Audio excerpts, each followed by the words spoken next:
बनाते हैं आज मटन नल्ली और मटन चाप।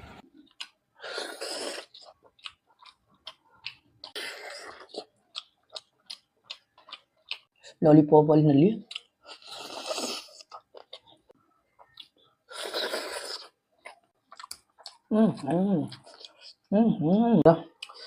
शानदार नल्ली। ये नल्ली खाने के बाद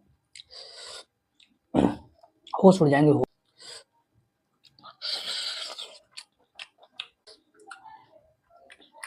नल्ली तो बिल्कुल लाजवाब टेस्ट हो गया इसका।